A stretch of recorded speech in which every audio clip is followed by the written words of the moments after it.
Hello and welcome to this short video about phonics. In this video I'm going to talk about what is phonics, ways in which phonics is taught. Then there's going to be a little test to prove how difficult phonics can be for a 3, 4, 5, 6-year-old. And at the end I'm going to talk about some methods in which we can teach phonics at home and in the classroom to make it fun and exciting for children. So let's have a look. Phonics is a way of teaching children how to read and write. It helps children hear, identify, and use different sounds that distinguish one word from another in the English language. There are 6 phases in phonics. So phase 1 is basically the alphabet. It gets children doing that kind of rhyming pattern, A, B, C, D, and getting them to distinguish different sounds from one another. We then go to phase 2, okay? Now this is where one important thing I want to mention is when we're teaching phase 2, we don't say S-A-T-P-I, we say S-A-T-P-I. Okay, we use the lowercase. This is because when children are reading and trying to decode words, for example, if we had ship, we wouldn't say S-H-I-P. We'd look at the sh, it, p. So it helps children decode words easier. Then we've got the phase 3 sounds, which is a step up from phase 2. So it's kind of some of those more tricky single, j, v, w, x, y. And then we've got some kind of double digraphs.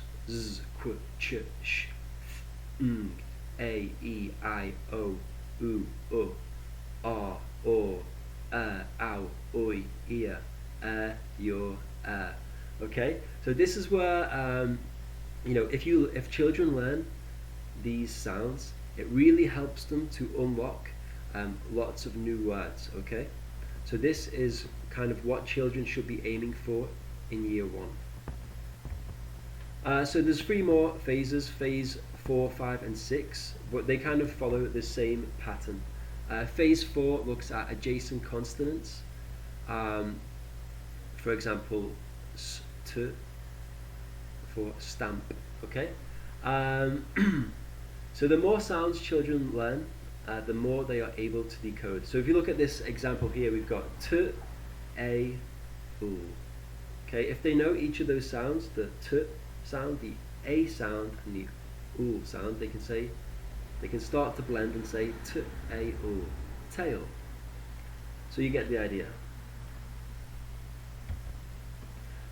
So why is reading important?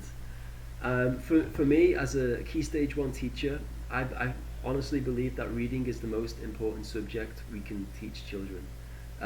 It unlocks the rest of the curriculum.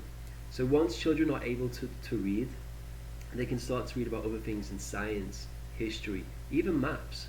At the end of Key Stage 1, children have to take a maths test, and that maths test is in 2 parts.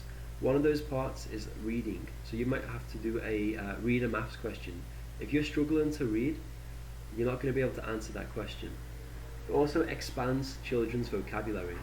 I recently read that children learn 50% of the words of their vocabulary by the age of 10 years old.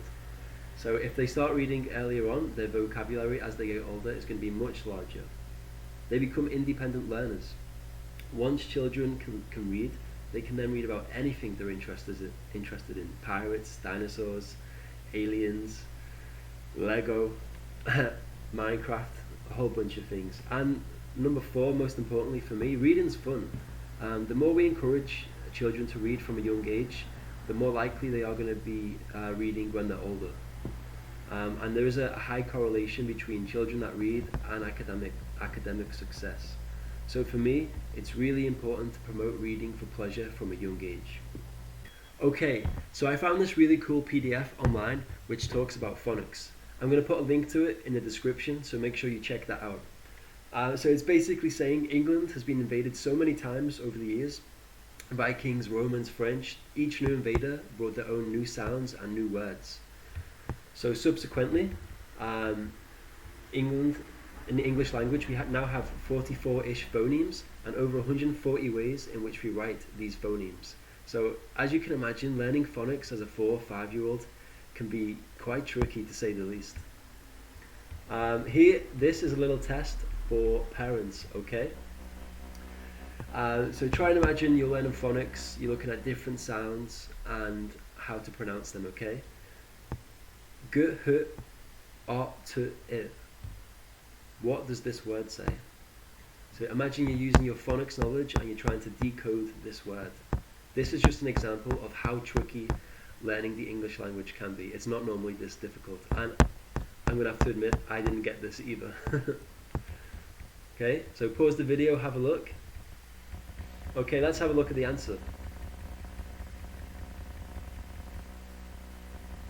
So the g, h in enough is pronounced f. The o in women is pronounced I. And the sh in station is pronounced sh. So the word is fish. It's quite tricky, right? And that's why it's really important to make phonics fun. So how I teach phonics, I teach it daily, in short bursts, little and often. And I try and make it as interactive and as fun as possible. I normally set up little stations around the classroom that children can go to, interact with, and learn from their peers. In the next section of this video, I'm going to show you how you can set up stations quite effectively, easily, and cheaply at home. Okay, so in this section, I'm going to talk about some different stations you can set up at home or in school to help phonics/reading, okay? So let's have a look at this video. Here we've got the Phase 2 sound mat, and in front of it we've got a book, okay? So just picture your child is reading at home. If they are struggling to read a word, if they are saying, for example, let's take the word dig. If they're saying D-I-G, and then they're trying to blend it, dig, it's not going to happen, you know, or it might happen, but they're going to read wrong. So what the sound mat does, it helps the children decode the words. So if you look at D on the sound mat, dinosaur, that picture of a dinosaur helps them think D for dinosaur. The I, it's probably a picture of an igloo or ink. Yeah, ink. I for ink. And G, what have we got for G? Ah, yeah, goat. Okay, so we got D, I, G. Dig, dig. The same for and. A, N, D. And then tip. T, I, P. Instead of doing T, I, P, you know, it's just not going to happen, okay? So let's move on in this video. What else have we got? Sorry, one more thing. I strongly encourage that whenever children are reading, whenever they're doing a phonics activity, they have a sound mat in front of them, okay? Okay, here we've got another fun resource. By the way, I'm going to put all these resources, all the sound mats, any things you can print off, flashcards, I'm going to put them all on a shared folder, and in the description box below, there's going to be a link. It's going to be public access, so anybody can access the folder and download all the phonics materials that you need to make phonics fun and interesting at home or in school. So here you can see pictures, and then you can use the sound mat. So you've got the word dog. Try and stretch out the word. This is what I always teach the children, to stretch out the word. Dog, d-o-g, d-o-g. Okay. Obviously, as they move on from Phase 2 to Phase 3, it's going to get a bit harder, but the knowledge is going to get stronger and stronger, and their confidence in reading is going to get better. They're going to start making links. It is a really good process to be a part of as a teacher.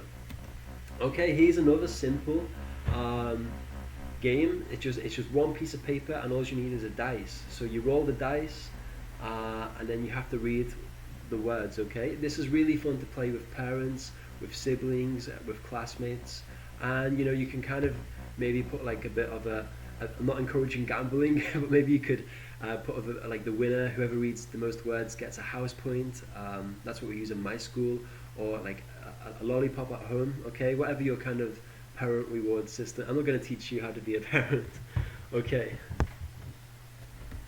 Okay, so in this section we've got two sets of quite simple cards with sentences on. the top one, has a fox got 6 legs? So if you can read all the sounds in the phase 2 mat, you can start to put them together and blend them to form words, and then start to read sentences. So for example, has. The card beneath, did a shark ever jump up a tree? Okay, so here we can see some of the phase 3 sounds, the sh in shark, the r in shark, and the e in tree, okay? And these sentences are pretty good for developing verbal communication, and also they're a bit silly. Did a shark ever jump up a tree? Okay, kids enjoy this, and you know, having this as part of the daily kind of learning in the classroom, it really gets them excited. So here we can see just another simple technique, a whiteboard and some whiteboard pens. What I normally do is put the sound of the day in the middle, and then ask the children to think of words on the outside. So a sound, rain, train, pain. Okay. Another great station you can set up at home. Have this on the fridge, okay? And just before the children get breakfast in the morning, you could ask them, before they take the milk out of the fridge, can you spell cat? Or if it's phase 3, can you spell tree? Okay, so you can start to see how phonics can be brought into the home quite easily as like a reward system, and children really start to enjoy it. Okay, next we have some flashcards, okay?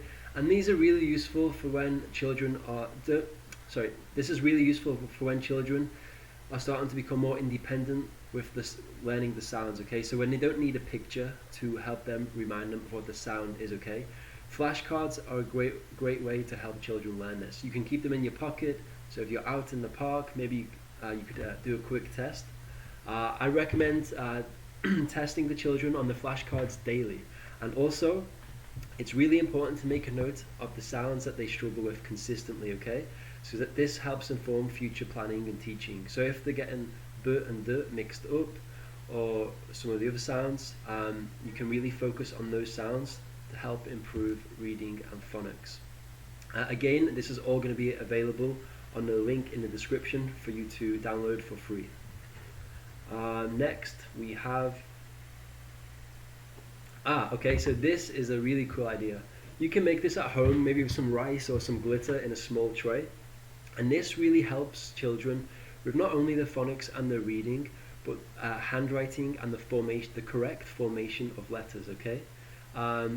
So on the on the link in the description, there's also a sheet which tells you how to write each letter in the alphabet. So with an A or an A, you start at the top, you make a circle, back down, okay? And then they can practice this with their fingers in the trays. I found that children really like this in the classroom, so there's no reason they can't do it at home too. Okay, thank you for watching my video about phonics and how to teach it at home or in the classroom. It was just a short video today. There's so many ways you can teach phonics. You can be as fun, as creative as you like. You can even involve phonics into sports. In the future, I'm going to post more videos, so please like, share, and subscribe to my YouTube channel. Goodbye.